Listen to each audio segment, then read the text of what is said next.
Phil Coutinho's just boss, isn't he? Coutinho, sensational. So man, I'd have to say Coutinho, as always. Everything good that we do comes through that little magician. He's next level, he really is. Well, this is awkward.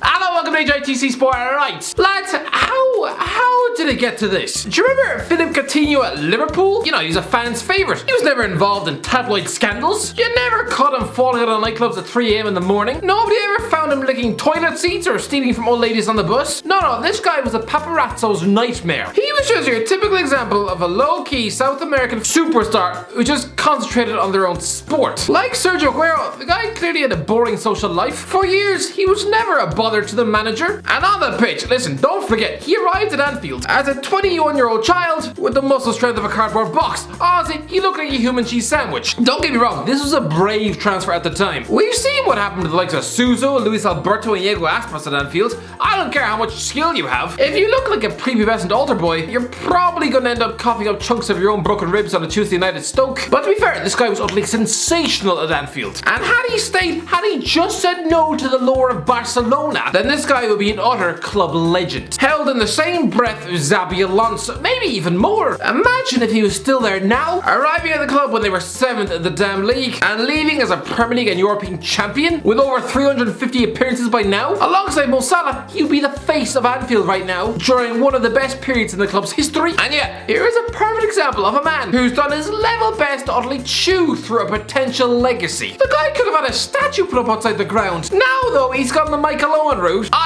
Whenever he steps foot back in Liverpool, he'll probably have fat scouser spitting at him at the airport. Listen, feigning an injury and demanding a move to Barcelona 3 years ago, whatever agent was advising him, oh please search for a new profession. Aren't agents supposed to be good PR teams? Good PR? You just made a sacrosanct choir boy look like the devil incarnate. There is a way to leave a proud football club. Don't suddenly pretend that you have the back strength of a 70-year-old with arthritis. Good Christ. Listen, I can see why the lure of Barcelona was enticing at the time. He'd have seen his mate Luis Suarez leave and take his career to the next level. But lads, Suarez left a Liverpool team with an aging captain, a one-to-way youth star, and with a transfer committee sniffing around the love handles of Ricky Lambert. By contrast, Coutinho quit Liverpool when they were on the verge of greatness under Jurgen Klopp, just 4 months before they reached a Champions League final. Yeah, you wanted to be the next Andres Iniesta, didn't you? Replace the hole left by Neymar.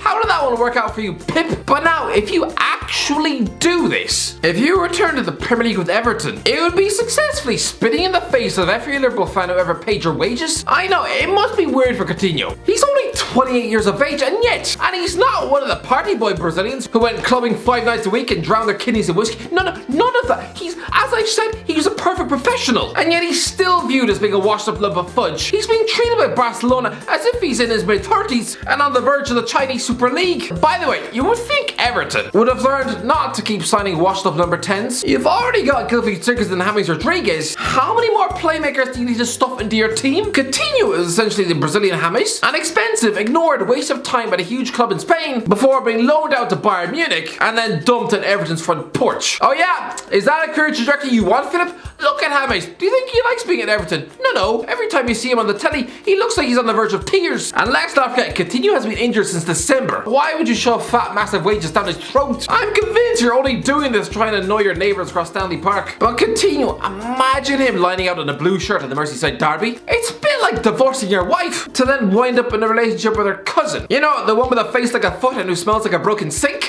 Oh, by the way, let's try and hit 500,000 subscribers as soon as possible. If you want to slap that big fat red button, you'd be the greatest person on the planet. Don't let anyone else tell you different. Anyway, join the community here and yeah, let's go over that 500,000. Anyway, back into the video.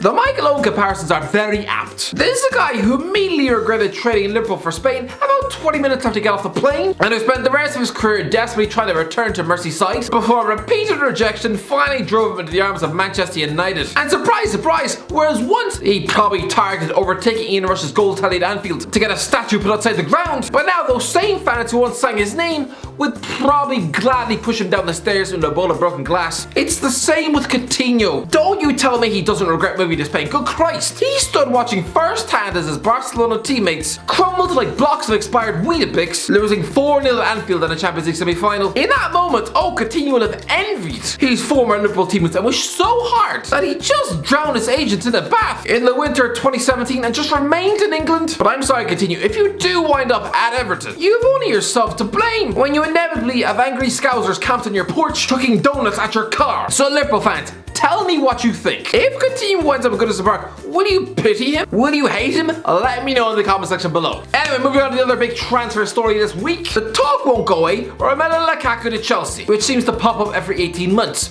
I'm gonna say it. We know Chelsea completely messed it up with both Kevin De Bruyne and Mo Salah in spectacular fashion, but we also forget they got it utterly wrong with Lukaku, and I'm gonna say it. One of the worst decisions in the history of their club. I'm gonna say it. This guy was Didier Drogba's ready-made heir and should have been leading the line for Chelsea as their #1 centre forward since the summer of 2012, since they won the Champions League. You would think they'd have learned when they loaned him out to West Brom that year and he scored 17 goals that season for West Brom, including a hat-trick against Manchester United, the champions of England. You should have known then to burn the contracts of Demba Ba and Fernando Torres in the fattest fireplace you could find. Stick this teenage kid up front and I promise you, the Belgian would now rightly be regarded as a Premier League legend, like one of the GOATs. Instead of now, for some reason, because he failed to win the league at Manchester United, he seems to have this tag as some sort of a Premier League joke, that he just must eat pizzas for breakfast, have kidneys coated in grease, and the first touch of a broken dishwasher. That's his rep in England right now. Lads, if he'd have spent the last 10 years in this country, he'd have scored around the same number of goals as Sergio Aguero. I know, that sounds like blasphemy, but it's true. Look at the numbers. Am I the only one who recognizes he's one of the deadliest strikers in the world? Does nobody remember my tweet in 2019? I mean,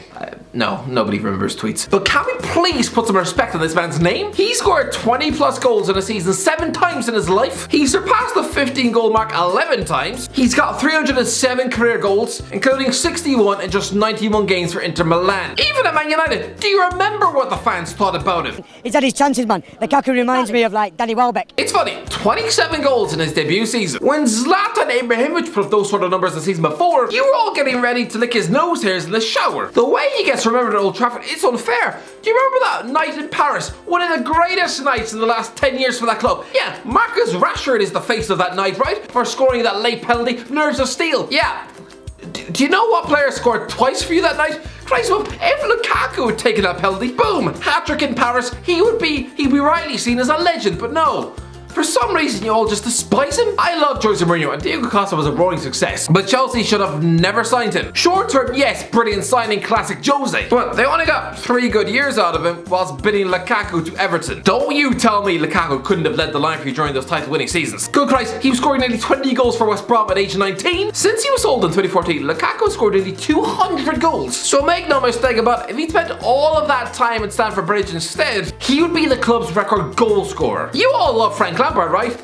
I promise you, Lukaku would have scored more goals than him. He'd have definitely scored more than Didier Drogba. So sending him to Everton, again, just demonstrated that the transfer committee must have used to drink paint during business meetings. Anyway, should he return to Stamford Bridge this summer, make no mistake about it, he'd be a brilliant signing for Chelsea. But why should he help out a club who mistreated him? It would be like returning to an ex-wife who used to microwave your hamsters and punch you in the teeth while you slept. Yes, Lukaku is the missing piece in the puzzle, but I'm sorry. This club have just deprived you of legendary status in the Premier League. It'd be like if Chelsea had chucked Frank Lampard out as soon as the Russian oil money came in 2003 to be replaced by, I don't know, Deco or Michael Ballack. Do you really think he'd want to return to Chelsea 8 years down the line? No. And Lukaku, all the taunts in the British press that could have been avoided. You could have been this generation's Drogba. I have no doubt Lukaku was this generation's Drogba. Sure, the Ivorian's hold of play is better. Yes, he's a better man for the big occasion. He used to eat teams alive in cup finals, but I'm gonna say it, Lukaku is the better finisher and the more natural goal scorer. You could have had legend status at Chelsea and they deprived you of that. Instead, make you a European journeyman forced to make £75 million moves every 2 years. Apparently Man City are also interested in Lukaku. Just like you did in 20 2017, Romelu. You should shove 2 fingers up at a West London return